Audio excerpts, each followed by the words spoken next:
მოგესალმებით მეგობრებო, რამოდენიმე დღის წინ გადავიღე ჩემი ოფისის ფანჯრიდან, აივნიდან უпроსორად თვითმფრინავის კადრი ორ შენობას შორის. რამოდენიმე საათი ვამუღამებდით, მაგით როგორ უნდა გავაკეთებია, ვნახეთ მერე ვებსაიტი, სადაც განრიგი იყო თვითმფრინავების განრიგი ზუსტად, რა თქმა უნდა, არ ემთხვეოდა, მერე ვნახეთ ონლაინ, სადაც ჩანს თვითმფრინავები.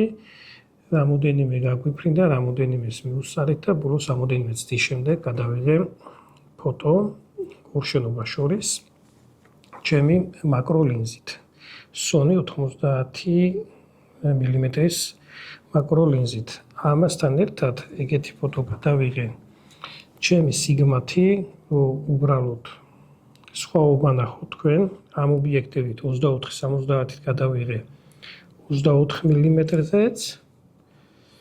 და გადავიღე 70 მმ-ზეც. და ამ ფოტოს დადების შემდეგ გამახსენდა, რომ მე მქონდა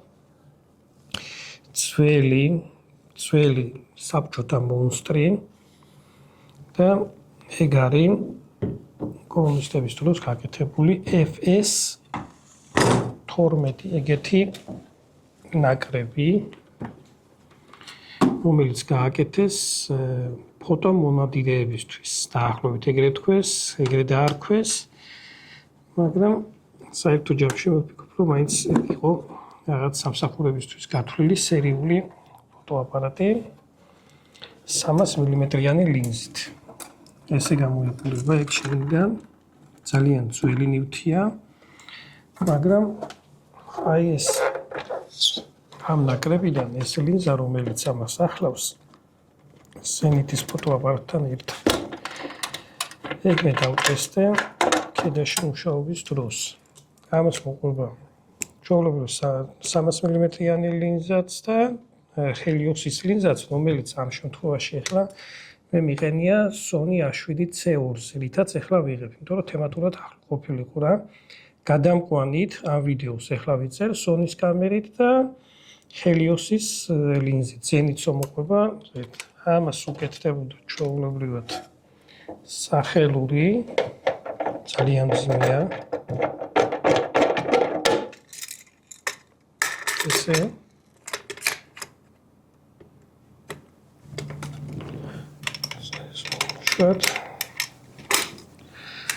თვითონ ეს ზენიტის ეს მოდელი სპეციალური იყო, რომ ამაში ერთდებოდა კონტაქტი შუბის გრძნობელობის განსასაზღვრად იდეაში. აიღო ეგეთი ნივთი რა. ძალიან პრიკოლივეშია, ესე გაიჭერ. აქცენტი ჰქონდათ გადაღებული, რომ ფრინველებს ნუ მოკლავთ და გადაიღეთ სურათიობა და სუფთა კაგებეშნიკური ნივთია რა, რომელიც რამოდენიმე წლის წინ ვიყიდე ხელზე, ასე რომ იტყვია. თავარი აქედან რაც ესე გამოსადეგი დარჩა, კამერა ჩვეულებრივად მუშაობს, ზენიტის, ჩვეულებრივი ჰელიოსის ლინზაც აქვს და ცალკე 300 მმ-იანი ლინზაც. თავისი ფილტრებით სხვათა შორის. ქედაში მუშაობის დროს ჩემი პირველი კამერით, Sony ZV-E10 მეორეთი გადავიღე ერთი კადრი, რამოდენიმე კადრი, მაგრამ გადავიღე ამ ლინზით, გადამყვანით, ეს გადამყვანიც ახლა ჰელიოსზე მიყენია. გადავიღე მდინარის აქედან მხრიდან მეორე მხარეს რაღაც დაკეტილი ღვინის ქარხნის რესტორანი და გამოვიდა ძალიან გემრიელი ფოტო, ესეთი რბილ ფერებში. და ახლა გადავწყვიტე, რომ მეთქი თვითმფრინავის აფრენას მოვსინჯავ ამ ლინზით და უკვე full frame კამერით თქო რა.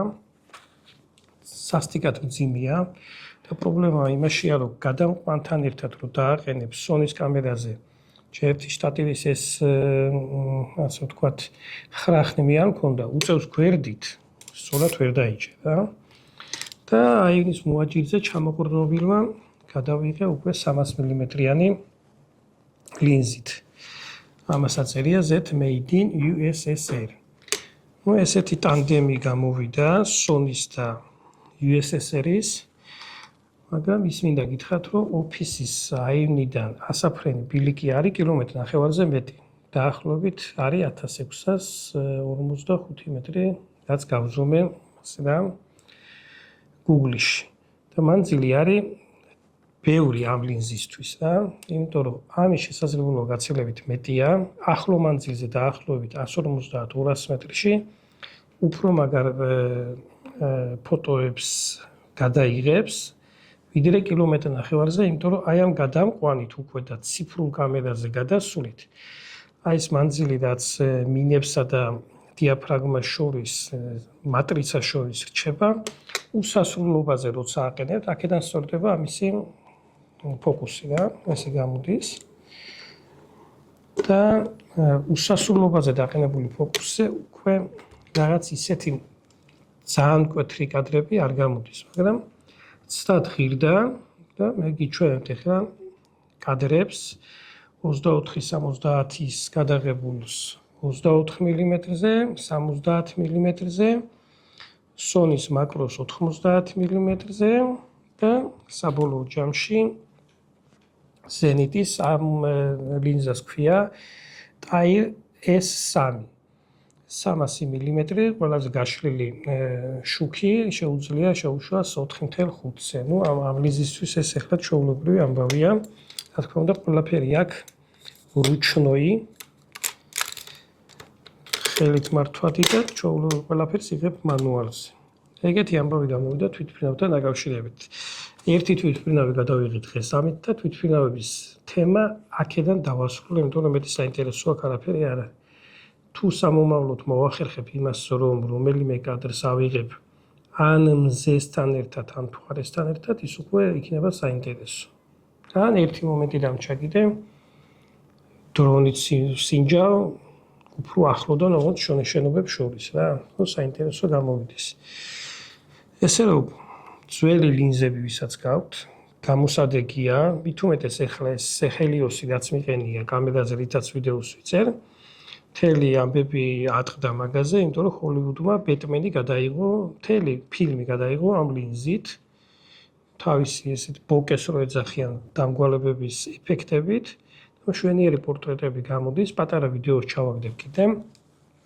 აი ამ კამერით და მაგ Helios-ის ლინზით მაგ გადაღებული მგონი ბაბუაც და თაში და მივხვდებით რამდენად გემრიელი და რბილი კადრები გამოდის.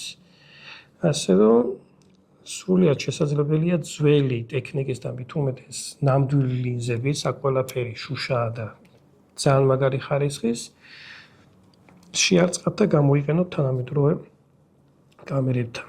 სულ ეგ იყო ამჯერად, კარგად გრძანდებოდეთ.